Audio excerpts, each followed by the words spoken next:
हरे कृष्णा, सभी को राधे राधे। आज हम जानेंगे कि दशहरा पर्व की जो पूजा है वो हमें किस तरह से करनी है, क्योंकि दशहरा का जो पर्व है बहुत ही पावन पर्व है। भगवान श्री रामचंद्र जी का विजय उत्सव मनाया जाता है। दशहरा का पर्व असत्य की सत्य पर जीत का पर्व है। दशहरा जिसे विजयदशमी भी कहते हैं, यह पर्व अश्विन मास के शुक्ल पक्ष की दशमी तिथि को मनाया जाता है। विजयदशमी यानी दशहरा नवरात्रि खत्म होने के अगले दिन मनाया जाता है। धार्मिक मान्यताओं के अनुसार भगवान राम ने रावण का वध करने से पहले 9 दिनों तक माँ दुर्गा की उपासना की थी और 10वें दिन रावण का वध किया था, और तभी से ये त्यौहार, विजयदशमी का त्यौहार, बड़े हर्ष और उल्लास से मनाया जाता है। तो देखिए, जब भी आप जिस जगह पर भी आप पूजा कर रहे हैं उस जगह को आप साफ सुथरा कर लें और थोड़ा सा गेरू से इस तरह से वहाँ पर चौका लगा लें, मतलब गेरू से आप लीप लें। और थोड़े से आटे से एक आकृति बनाई जाती है, पुरुष के रूप में आकृति बनाई जाती है, हाथ पैर बनाए जाते हैं। तो आपके यहाँ जिस तरह से भी बनती हैं आप उस तरह से बना सकते हैं।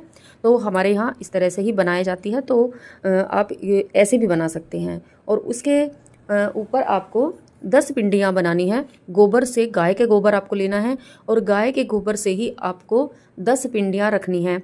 और देखिए, आप एक के ऊपर एक, मतलब 2-2 इकट्ठी करके इस तरह से भी रख सकते हैं, या फिर आप अलग अलग जैसे मैं रख रही हूँ आप इस तरह से भी रख सकते हैं।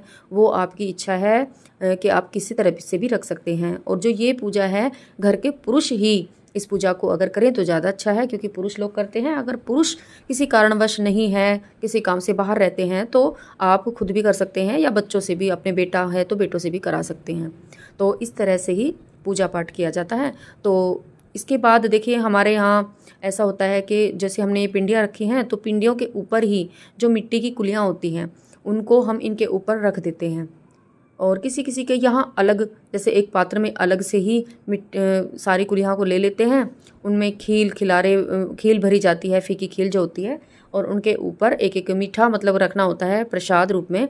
तो उनके ऊपर पताशा रख सकते हैं, खिलारा रख सकते हैं, तो इसी तरह से रखते हैं। तो हमारे यहाँ तो इन्हीं, जैसे हमने पिंडी रखी है तो पिंडी के ऊपर रख देते हैं। तो आपके यहाँ जैसी परंपरा है अगर, तो आप उस हिसाब से कर सकते हैं। अगर आपके यहाँ अलग से है, अलग से मतलब रखते हैं थाली में, तो आप यहाँ जो हमने 10 पिंडियाँ रखे हैं इन सब का पूजन कर लें, तिलक लगा लें, रोली वगैरह लगाएं, चंदन लगाएं, और अक्षत आप अर्पित करें, पुष्प अर्पित करें, वस्त्र रूपी कलावा अर्पित करें।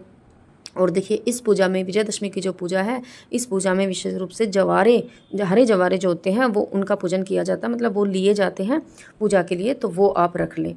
तो और या फिर आप देखिए इस तरह से भी कर सकते हैं कि आपने कोई अखबार वगैरह लिया है, कोई कागज़ लिया है, तो आप उसके ऊपर पिंडियाँ रख लें, 10 पिंडी बना लें गाय के गोबर की, और जो खील खिलारे हैं वो एक पात्र में रख लें पूजन के लिए। जो मैंने पूजन का सामान बताया था पिछली वीडियो में, तो वो सारा सामान आपको रखना है। और यहाँ जो आपके जो ठाकुर जी हैं आपके घर में, तो आप, या कोई भी बिक रहा है तो आप उनको भी यहाँ पर बिठा सकते हैं, क्योंकि ठाकुर जी भी देखिए हमारे घर के ही सदस्य माने जाते हैं। हम उनका भाव रूप से अपने घर का कोई सदस्य मानकर ही पूजा करते हैं। तो आप उनको भी यहाँ अवश्य रूप से बिठाएं और घर के सारे सदस्य एक साथ मिलकर पूजन करें। तो और अगर हो सके तो श्री रामचंद्र जी के कोई विग्रह है या फ़ोटो है तो वो भी आप यहाँ पर रख सकते हैं। तो इस तरह से पूजन किया जाता है। और देखिए, हमारे यहाँ जो पिंडियाँ बनाई है गोबर की, तो उनके ऊपर ही हम इस तरह से कुलियाँ रख देते हैं, सारी कुलियाँ भर कर रख देते हैं। उनके अंदर हमने खील भर दी है और पताशे हमने ऊपर रख दिए हैं, मीठा ऊपर रख दिया है। इन पताशे के अलावा देखिए, जो चावल के जो मुरमुरे होते हैं, लड्डू, तो फीकी खील के जो लड्डू बनाए जाते हैं वो भी ऊपर रख सकते हैं, खिलारे रख सकते हैं, आप कुछ भी मीठा रख सकते हैं ऊपर। तो इस तरह से करते हैं। या फिर आप अलग से, अगर आपके अलग से पात्र में लेते हैं तो आप अलग से ले लें। और देखिए, जो ये पूजन है, इस पूजन में कहीं कहीं पर, जैसे हमने यहाँ रई रखी है, हाथ की छोटी या बड़ी रई भी रख सकते हैं, तो ये सभी, इनका भी पूजन किया जाता है। और किसी आज के दिन यहाँ पर गन्ने का भी पूजन किया जाता है। कहते हैं विजयदशमी के दिन से ही गन्ने की खेती की शुरुआत होती है, तो गन्ने का भी यहाँ पूजन किया जाता है। तो आपके यहाँ जिसका भी पूजन किया जाता है आप वो यहाँ पर रख सकते हैं। और देखिए, इस पूजा में गणेश जी का पूजन आप अवश्य रूप से करें। आपके मंदिर में अगर कोई मतलब विग्रह हैं गणेश जी के, तो आप उनको यहाँ पर विराजमान कर सकते हैं। नहीं तो आप मिट्टी से, जैसे कि मैंने लिए हैं, मिट्टी की आप डली ले लें, उस पर कलावा बांध लें, और कलावा बांध कर यहाँ पर आप गणेश जी के रूप में, भाव रूप से आप उनको यहाँ विराजमान कर लें। या फिर आप सुपारी ले लें, सुपारी से भी भगवान गजानंद को यहाँ विराजमान कर सकते हैं। और देखिए, सभी का आपको पूजन करना है। पहले जल से छींटा दे देंगे, एक पुष्प की सहायता से या किसी पूजनीय जो वृक्ष होते हैं उनकी पत्ती ले लें, उनकी सहायता से सबको छींटा देकर आपको स्नान, पहले भाव रूप से स्नान करा देना है। सभी को तिलक लगाना है। तिलक लगाकर सभी को आपको चंदन, रोली ये सभी अर्पित करने हैं। और देखिए सारी जो आपकी जो कुलियाँ हैं उनमें आप कलावा, उनके मुख पर कलावा बांध दें, और या फिर आप वस्त्र रूपी कलावा इनके ऊपर एक एक टुकड़ा, सभी जो कुलियाँ हैं सभी के ऊपर आप वस्त्र रूपी कलावा भी अर्पित करें। और सबसे पहले आपको गणेश भगवान का पूजन करना है। गणेश जी भगवान का पूजन कर लें। गणेश जी को भी आप तिलक, चंदन सब कुछ अर्पित करें। दुर्वा आप गणेश जी भगवान को अर्पित करें, जनेऊ अर्पित करें। गणेश जी भगवान को जो जो भी अर्पित किया जाता है, जो चीज़ भी जो जो होती है भगवान को प्रिय है, वो सभी अर्पित करें। और देखिए आज के दिन जवारे, हरे जवारे जो होते हैं उनकी पूजा की जाती है। हर चीज़, हर पूजा में उनका उपयोग किया जाता है, तो आप हरे जवारों का भी यहाँ पर पूजन अवश्य रूप से करें। मर्यादा पुरुषोत्तम भगवान श्री राम के साथ इस पर्व का गहरा संबंध है। विद्वानों के अनुसार श्री रामचंद्र जी ने अपनी विजय यात्रा इसी तिथि को आरंभ की थी। और देखिए इस दिन रावण दहन भी किया जाता है। दशहरे का पर्व निरपराध लोगों को सतत रुलाने वाले रावण के अहंकार रूपी 10 सिरों और पौरुष की दुरुपयोगी 20 भुजाओं के विनाश का प्रतीक है। और देखिए इस पूजा में फीकी खील और खिलारे लिए जाते हैं, तो यहाँ इनका भी आपको भोग लगाना है। फीकी खील और खिलारों से ही इनका पूजन किया जाता है, तो वो भी आपको यहाँ पर अर्पित करने हैं। वो भी थोड़े थोड़े से तोड़कर सभी उनको चढ़ाने हैं। गणेश जी भगवान को भी चढ़ाने हैं। यहाँ पर जो हमने 10 कुलियाँ रखी हैं, 10 और भगवान ठाकुर जी हमारे हैं, तो सभी को आप का पूजन करें, सभी पर चढ़ाएं। जवारे जो हैं सभी पर जवारे आपको चढ़ाने हैं, हरे जवारे जो लिए हैं, और सभी पर आपको पुष्प चढ़ाने हैं।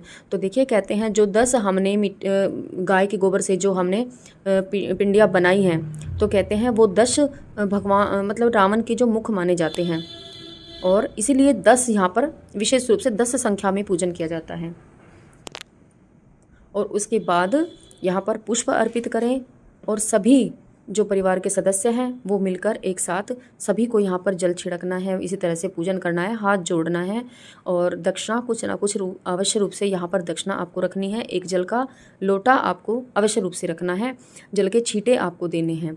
तो इसी तरह से पूजन किया जाता है। जो आपने यहाँ पर अगर गन्ना रखा है तो गन्ने का भी आपको पूजन करना है। अगर आपने जैसे रई रखी है हमने, तो यहाँ रई का भी आपको पूजन करना है। मतलब जो भी आपके यहाँ रखा जाता है पूजन में, तो आपको सभी का पूजन करना है, और सभी को तिलक लगाना है, सभी को चावल अर्पित करने हैं, सभी को आपको कलावा बांधना है। विजयदशमी के पर्व को असत्य पर सत्य की जीत के रूप में मनाया जाता है, इसलिए इस दशमी को विजयदशमी के नाम से भी जाना जाता है। और देखिए जो ये पूजा है आप अभिजीत मुहूर्त में अगर करते हैं तो बहुत ही अच्छा होता है, नहीं तो आप सुबह शुभ मुहूर्त देखकर भी ये पूजा कर सकते हैं। बस राहु काल ना हो, जब भी आप पूजा कर रहे हो तो राहु काल ना हो, और सही दिशा में आपका मुख हो। पूर्व दिशा में आप मुख करके पूजा करें, या उत्तर दिशा में, दक्षिण दिशा में जब भी आप मतलब दक्षिण दिशा की तरफ आपका मुख ना हो जब भी आप पूजन करें। और इसके अलावा विजयदशमी के दिन शमी वृक्ष की भी पूजा की जाती है, और अपराजिता के वृक्ष की, अपराजिता जिसको शंख पुष्पी भी कहा जाता है, तो इन वृक्षों की भी पूजा की जाती है। और कहते हैं अपराजिता का जो वृक्ष है, माँ अपराजिता विजयदशमी के दिन साक्षात इसी वृक्ष में वास करती हैं, तो अपराजिता के वृक्ष की भी पूजा की जाती है। अपराजिता के वृक्ष की पूजा करने से इस दिन जो पूजा करता है वो कहीं भी पराजित नहीं होता है। तो अपराजिता हो सके आपके आसपास अगर कहीं अपराजिता का वृक्ष आपको मिलता है तो आप अपराजिता के वृक्ष की पूजा करें। और अगर शमी वृक्ष आपके आसपास है तो आप शमी वृक्ष की भी इस दिन पूजा अवश्य रूप से करें, क्योंकि देखिए जो इस दिन शमी वृक्ष की पूजा करते हैं तो उनके मतलब जीवन में कभी भी शनि की जो दशा होती है वो कभी नहीं लगती, और शनि की विशेष कृपा मिल जाती है। तो शमी वृक्ष की पूजा अवश्य रूप से करें। साक्षात कहते हैं शनि का वास होता है इस वृक्ष में, और जो शमी का जो वृक्ष है भगवान भोलेनाथ को भी बहुत ही ज़्यादा प्रिय है। और अपराजिता का जो वृक्ष है उसके जो पुष्प हैं भगवान ठाकुर जी को बहुत ज़्यादा प्रिय हैं, भगवान भोलेनाथ को भी बहुत ज़्यादा प्रिय हैं। तो इन दोनों वृक्ष की भी आज के दिन पूजा की जाती है। और इसी तरह से विजयदशमी की जो पूजा है इसी तरह से की जाती है। और विजयदशमी की पूजा में आप अच्छी तरह मतलब सारे परिवार एक साथ बैठकर पूजा करें। घर का कोई भी मेंबर पूजा करने में ना छूटे। हरे कृष्णा सभी को, राधे राधे।